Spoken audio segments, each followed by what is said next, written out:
ಹೋಗ್ತಿದ್ದೀರಾ? ಬನ್ನಿ ರೂಮ್ಗೆ ಹೋಗೋಣ. ಮೆಲ್ಲಿಗೆ ಬನ್ನಿ ಹೋಗೋಣ ಅಮ್ಮಮ್ಮ. ನಿನ್ನ ಜೊತೆ ಇರೋದಕ್ಕೆ ನನಗೆ ಊಟನೂ ಸಿಕ್ಕಿಲ್ಲ. ಅಮ್ಮಮ್ಮ ನಾನು ಆರ್ಡರ್ ಮಾಡ್ತೀನಿ, ಪ್ಲೀಸ್ ಬನ್ನಿ. ನನಗೆ ಹಸ್ವಾಗ್ತದೆ, ತಡ್ಕೊಳಕ್ಕಾಗಲ್ಲ. ಅಲ್ಲಿವರೆಗೂ ಬಾ. ಏನು ಮಾಡಿದ್ದಾರೆ ಇವತ್ತು? ಒಳ್ಳೆ ಊಟ ಮಾಡಿ ಎಷ್ಟು ದಿವಸ ಆಗೋಯ್ತು. ಆಹಾ, ಈ ಮನೇಲಿ ಎಲ್ರಿಗೂ ಒಂದು ಅಡುಗೆ ಆದರೆ ನನಗೆ ಮಾತ್ರ ಒಂದು ಅಡುಗೆ. ಬರೀ ಸಪ್ಪೆನೇ ಕಳಿಸೋರು. ಸಾಂಬಾರು ಗಮ್ಮಂತಿದೆ. ಇದು ಕೂಟು ಹಾಕೋಣ, ಚೆನ್ನಾಗಿ ಬಾರ್ಸೋಣ.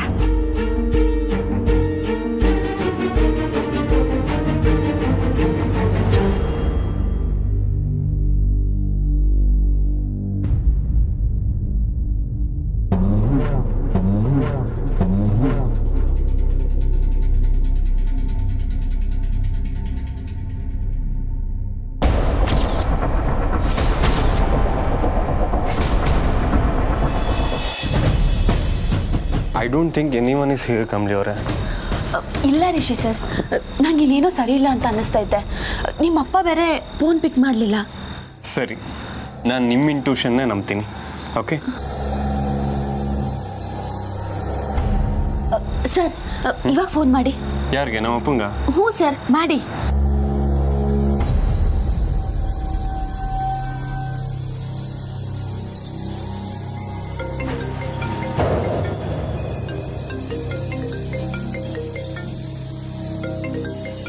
ಮೈ ಗಾಡ್, ಸೌಂಡ್ ಒಳಗಡೆಯಿಂದ ಕೇಳಿಸ್ತಿದೆ. ಕಮಲಿ ಅವರೇ, ನೀವು ಹೇಳಿದ ಕರೆಕ್ಟೇ. ಸೆಕ್ಯೂರಿಟಿ ಗಾರ್ಡು ಸುಳ್ಳು ಹೇಳ್ತೀಯಾನೆ. ಸೆಕ್ಯೂರಿಟಿ ಗಾರ್ಡು ಯಾಕೆ ಸುಳ್ಳು ಹೇಳಿರ್ಬೋದು? ಸರ್, ಒಳಕ್ಕೇನೋ ಹೊಗೆ ತುಂಬ್ಕೊಂಡಂಗೈತೆ ನೋಡಿ ಸರ್.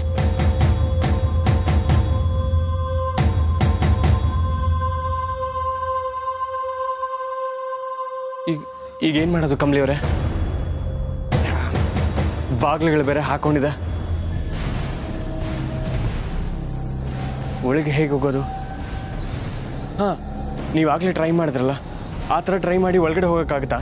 ಇಲ್ಲ ಸರ್, ಹಂಗೆಲ್ಲ ಓಪನ್ ಮಾಡೋಕೆ ಹಾಕಿಲ್ಲ. ಸರಿ ಬನ್ನಿ, ಬೇರೆ ಡೋರಿಂದ ಹೋಗೋಕ್ಕಾಗುತ್ತಾ ನೋಡೋಣ.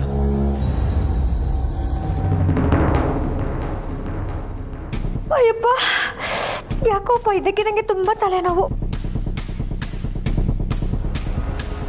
ಅನ್ಪೂರ್ಣ, ನಿಂದು ಊಟ ಆಯ್ತಾ? ಎಲ್ಲಿ ಹೋಗಿದ್ದೆ? ಇಲ್ಲಿ ನಾನೆಲ್ಲಿ ಹೋಗಿಲ್ವಲ್ಲ ಅನ್ಪೂರ್ಣ. ಹೊರಗಿಂದ ಬರ್ತಾ ಇದೆಯಾ ತಾನೆ? ಅಯ್ಯೋ, ಇಲ್ಲಪ್ಪ, ಇಲ್ಲೇ ಇದ್ದೀನಿ. ನಾನೆಲ್ಲಿ ಹೋಗಿಲ್ಲ ಅನ್ಪೂರ್ಣ. ಅದು ಬೇಬಿ ಹೊರಗಡೆ ಹೋಗಿದ್ಲು.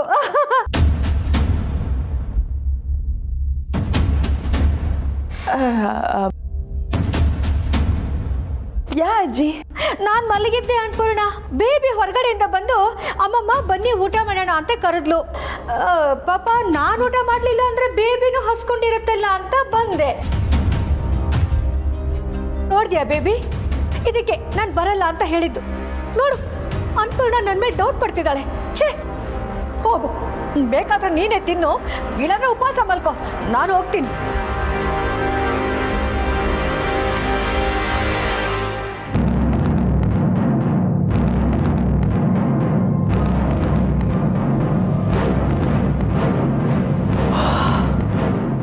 ಜಸ್ಟ್ ಮಿಸ್ ಅಮ್ಮಮ್ಮ. ಅದಕ್ಕೆ ಹೇಳೋದು ಮೆತ್ತಗೆ ಮಾತಾಡಬೇಕು ಅಂತ. ನಾವು ಏನೇ ಮಾಡಿದ್ರೂ ಅದು ಸೈಲೆಂಟಾಗಿ ಆಗಬೇಕು. ಓಕೆ, ಬಾ, ಮೊದಲು ಕೂತ್ಕೊ, ತಿನ್ನೋಣ.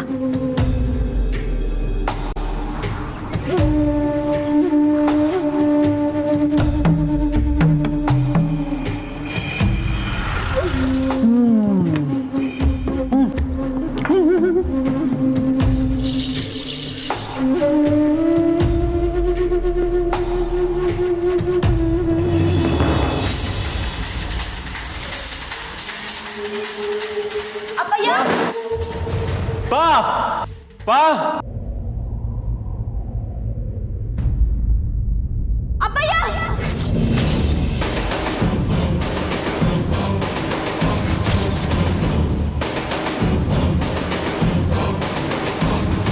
ಅಪ್ಪಯ್ಯ. ಅಂಕಲ್, ಏನಾಯ್ತು ಅಂಕಲ್? ಅಪ್ಪಯ್ಯ ಅಂಕಲ್ ಅಂಕಲ್ ಎದ್ದೇಳಿ ಸರ್. ಅಂಕಲ್ ಅಪ್ಪಯ್ಯ ಅಪ್ಪ ಅಪ್ಪಯ್ಯ ಎದ್ದೇಳಿ ಅಪ್ಪಯ್ಯ. ಕಂಬ್ಳಿಯವರೇ, ಇಲ್ಲೇನೋ ಪಾಯ್ಸನಸ್ ಗ್ಯಾಸ್ ಲೀಕ್ ಆಗ್ತಾ ಇದೆ. ಆದಷ್ಟು ಬೇಗ ನಾವು ಇಲ್ಲಿಂದ ಹೊರಡಬೇಕು. ಸರ್ ಸರ್ ಎದ್ದೇಳಿ ಸರ್. ಅಪ್ಪಯ್ಯ ಅಂಕಲ್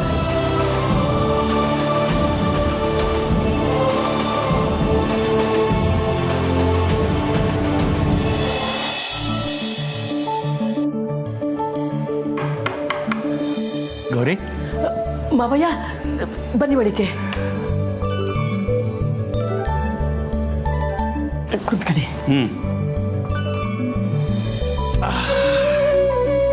ಗೌರಿ, ನೀನು ಈ ಮನೆ ಕಾಲಿಟ್ಟ ದಿನಾನೇ ನನ್ನ ಕೈಕಾಲು ಸರಿ ಹೋಗ್ಬೇಕು ಅಂತ ಆ ದೈವ ಇಚ್ಛೆ ತೋನ್ಸತ್ತೆ. ಅದಕ್ಕೆ 18 ವರ್ಷಗಳ ಕಾಲ ವೀಲ್ ಚೇರಲ್ಲಿ ಕೂತಿದ್ದವನು ನಿನಗೂ ಚಂದ್ರಿಗೂ ಮರುಮಾಂಗಲ್ಯ ಶಾಸ್ತ್ರ ಟೈಮ್ಗೆ ಚೇತರಿಸ್ಕೊಂಡ್ಬಿಟ್ಟೆ. ನಿಜವಾಗ್ಲೂ ನಿನ್ನ ಮನೆ ಮಹಾಲಕ್ಷ್ಮಿ ಗೌರಿ. ನಿನ್ನ ಒಳ್ಳೆತನದ ಮುಂದೆ ನಾವೆಲ್ಲ ಚಿಕ್ಕವರೇ ಗೌರಿ. ನಾನು ಆ ಕಾಮಿನಿ ಮಾತು ಕೇಳಿಕೊಂಡು ಕೆಲವು ತಪ್ಪುಗಳು ಮಾಡಿದ್ದೀನಿ. ಅದಕ್ಕೆ ನಿನ್ನ ಹತ್ರ ಎಷ್ಟು ಕ್ಷಮೆ ಕೇಳಿದ್ರು ಕಡಿಮೆನೆ. ಆಗಿರೋದ್ರ ಬಗ್ಗೆ ಯೋಚನೆ ಮಾಡಿ ಏನು ಪ್ರಯೋಜನ ಮಾವಯ್ಯ? ಮನೇಲಿ ಎಲ್ರಿಗೂ ಒಳ್ಳೇದಾಗ್ಲಿ ಅಂತ ತಾನೇ ನೀವು ಹಂಗೆ ಮಾಡಿರೋದು. ಆ ತಪ್ಪುಗೆ ನಾನು 18 ವರ್ಷಗಳು ಬದುಕಿದ್ರು ಹೆಣವಾಗಿದ್ದೆ. ದೇವರು ನನಗೆ ಶಿಕ್ಷೆ ಕೊಟ್ಬಿಟ್ಟ. ಆದ್ರ ಕಾಮಿನಿಗೆ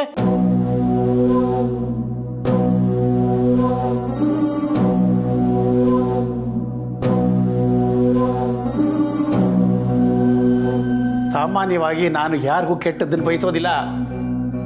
ಆದರೆ ಆ ನನ್ನ ತಂಗಿ ಕಾಮಿನ ಮೇಲಿರೋ ದ್ವೇಷ ಮಾತ್ರ ಈ ಜನ್ಮಕ್ಕೆ ಮುಗಿಯೋದಲ್ಲ. ಮಾವಯ್ಯ ನೀವು ಯಾಕೆ ತಲೆ ಕೆಡಿಸ್ಕೊತೀರಾ ಮಾವಯ್ಯ? ಯಾಕಿರೋದು ಯಾರು ಎಲ್ಲಾನು ನೋಡ್ಕೊತಾನೆ. ಇದೇ ಈ ನಿನ್ನ ಒಳ್ಳೆ ಗುಣನೇ ಅವ್ರಿಗೆ ಇನ್ನಷ್ಟು ಕೆಟ್ಟ ಕೆಲಸಗಳು ಮಾಡೋದಕ್ಕೆ ಧೈರ್ಯ ತಂದುಕೊಡ್ತಾ ಇದೆ. ಊರ್ಮಿಳಾ ಮತ್ತೆ ಅನಿಕಾ ಮೇಲೆ ನೀನು ತೋರಿಸ್ತಾ ಇರೋ ಕಾಳಜಿ ಪ್ರೀತಿ ನಿನಗೆ ತೊಂದರೆ ತಂದುಕೊಡುತ್ತೆ. ಮಾವಯ್ಯ ಯೋನಿ ಹೇಳ್ತಾ ಇದ್ದೀರಾ? ಹೌದು ಗೌರಿ, ಕಾಮಿನಿ ವಿಷ ಅವರಿಬ್ಬರಲ್ಲೂ ಹರಿತಾ ಇದೆ. ನಿನ್ನನ್ನ ಕಮಲಿನ ಮನೆಯಿಂದ ಆಚೆ ಹಾಕೋದಕ್ಕೆ ಅವ್ರು ಏನು ಬೇಕಾದರೂ ಮಾಡ್ತಾರೆ. ಇಲ್ಲ ಮಾವಯ್ಯ, ಮೊದಲು ಅವ್ರಂಗಿದ್ರು ಅಂತ ಕಾಣ್ತದೆ. ಆದ್ರೆ ಈಗ ನೀನು ತಪ್ಪು ಲೆಕ್ಕಾಚಾರ ಆಗ್ತಾ ಇದೆಯಾ? ಮನೆ ಯಜಮಾನನ ಸ್ಥಾನದಲ್ಲಿ ನಾನು ಇದ್ಕೊಂಡು ಮನೆಯವ್ರ ಬಗ್ಗೆ ಕೆಟ್ಟದಾಗ ಮಾತಾಡಬಾರ್ದು. ಆದರೆ ನಿಜಾನ ಮಾತಾಡ್ಬೋದಲ್ವಾ? ಅವ್ರಿಗೆ ನೀನು ಉಪಕಾರ ನೆನೆದಷ್ಟು ನಿನಗೆ ಅಪಾಯ. ಹುಷಾರು ಗೌರಿ.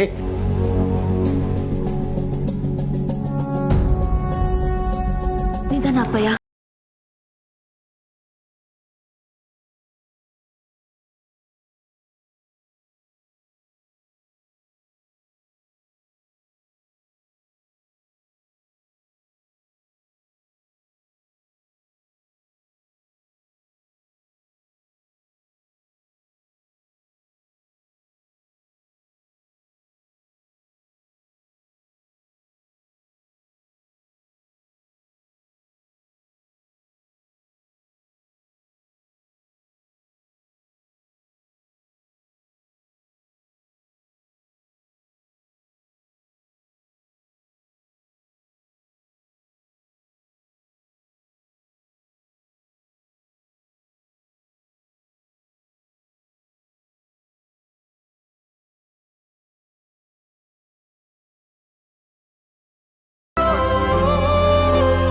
ಇಷ್ಟು ವರ್ಷ ನಿನ್ನ ಗೌರಿನ ಬಿಟ್ಟು ದೂರ ಇದ್ನಲ್ಲ, ಈಗಲೂ ನನಗೆ ಕಾಡ್ತಾ ಇದೆ ಅಮ್ಮ.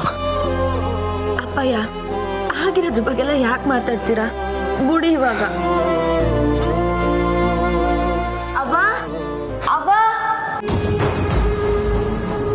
ಚಂದ್ರು, ಯಾರು ಗಾಬರಿ ಬೀಳೋ ಅವಶ್ಯಕತೆ ಇಲ್ಲ. ಅಪ್ಪ ಹಿಂಗೇನೂ ಆಗಿಲ್ಲ. ಅಪ್ಪಯ್ಯ ಹುಷಾರಾಗಿ ಅವ್ರೆ.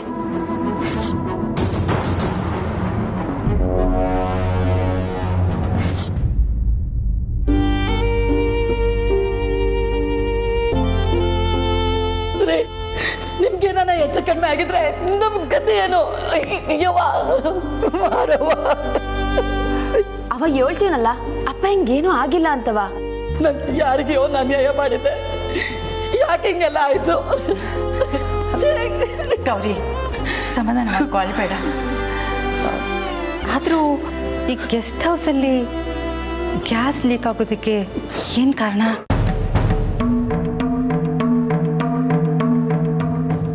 ಹೌದಲ್ವಾ? ಏನಾದರೂ ಹೆಚ್ಚು ಕಮ್ಮಿ ಆಗ್ಬಿಟ್ಟಿದ್ರೆ ಅಯ್ಯೋ ದೇವ್ರೆ.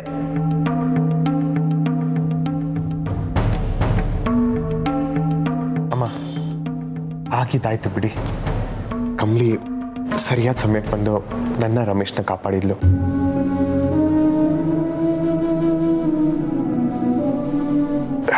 ಗೌರಿ, ನನಗೇನಾಗಿಲ್ಲ, ಸಮಾಧಾನ ಮಾಡ್ಕೊ.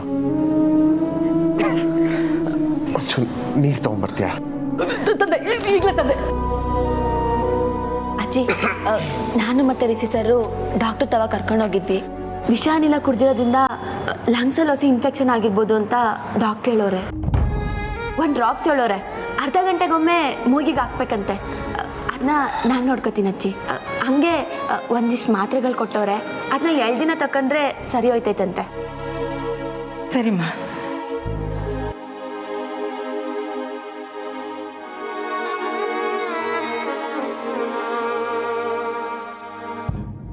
ರಮೇಶ್ಗೇನು ತೊಂದರೆ ಇಲ್ಲ ತಾನೆ? ಅವನು ಹುಷಾರಾಗಿದ್ದಾನ? ಹುಷಾರಾಗಿ ಅವರೇ ಅಜ್ಜಿ. ಅವ್ರನ್ನ ರಿಷಿ ಸರ್ ಮನೆ ಕರ್ಕೊಂಡೋದ್ರು.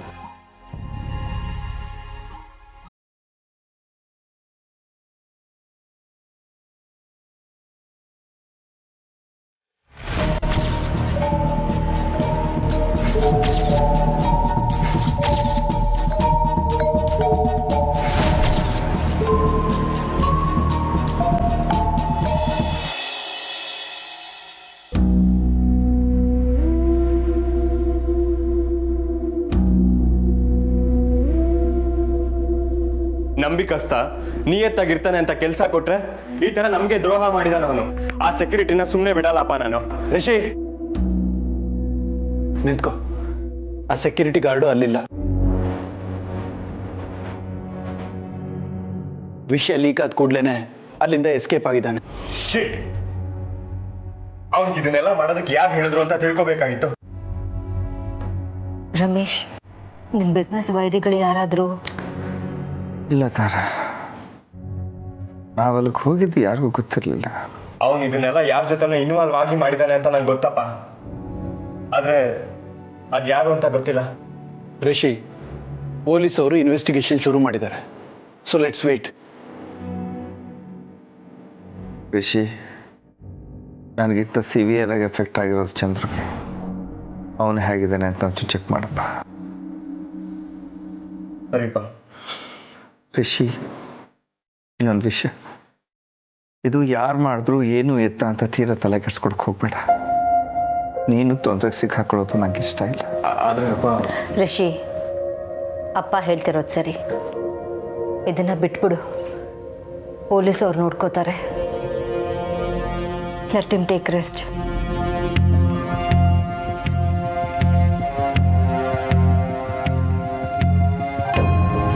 ಸರಿ.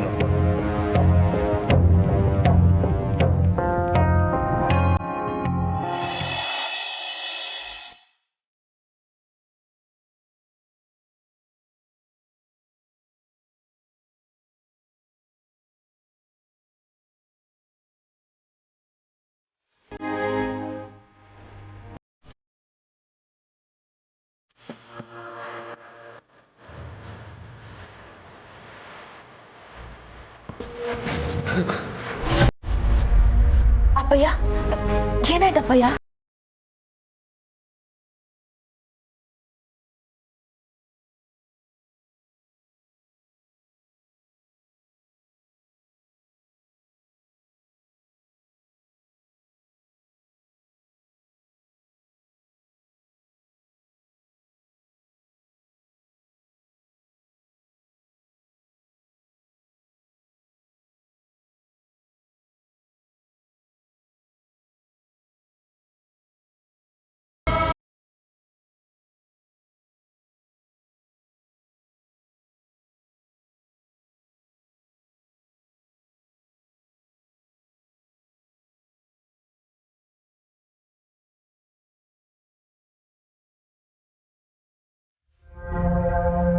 Idiots, bloody ಮೋರಾನ್ಸ್. ಹೇಳ ನಿಮ್ಗೆ ಎಲ್ಲಿದ್ದೀರಾ ನೀವು? ಶಿಟ್, ಕಮಲಿ ಮತ್ತೆ ರಿಷಿ ಒಳಗೆ ಹೇಗೆ ಹೋದ್ರು? ಆಗೋದೆಲ್ಲ ಆಗಿದೆ and you are responsible for that. ನಂಗೆ ಗೊತ್ತು. ಈಗೇನಾದ್ರೂ ಮಾಡು, ಆದ್ರೆ ನನ್ನ ಹೆಸರು ಆಚೆ ಬರಬಾರ್ದು. Keep that in mind. Stupid ignorant morons ಅಮ್ಮಮ್ಮ. ನಾವು ಅವಸರ ಪಟ್ಬಿಟ್ಟು ಏನೋ ಬೇಬಿ. ಸ್ಟಾಪ್ ಇಟ್ ಅಮ್ಮಮ್ಮ. ಅಂದರೆ ನಾನು ಆ ಅರ್ಥದಲ್ಲಿ ಹೇಳಲಿಲ್ಲ.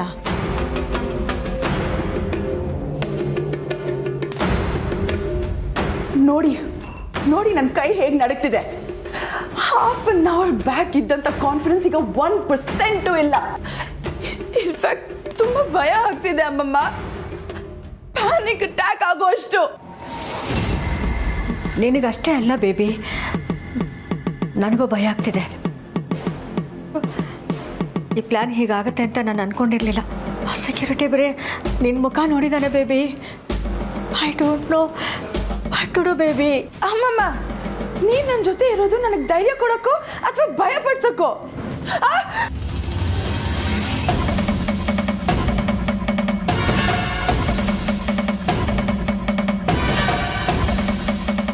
ಓ ಮೈ ಗಾಡ್ ಮಾಮ್, ಇದ್ರಲ್ಲಿ ನೀವು ಬೇರೆ. ಆಲ್ರೆಡಿ ಪ್ಯಾನಿಕ್ ಆಗಿ ಸಾಯ್ತಿದ್ದೀನಿ.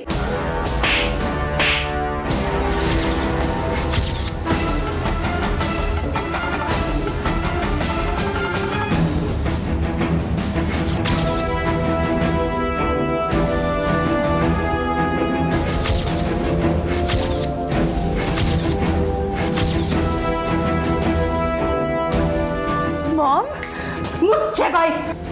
ಇನ್ನೊಂದ್ಸಲ ನೀನು ನನ್ನನ್ನು ಮಾಮ್ ಅಂತ ಕರಿಬೇಡ.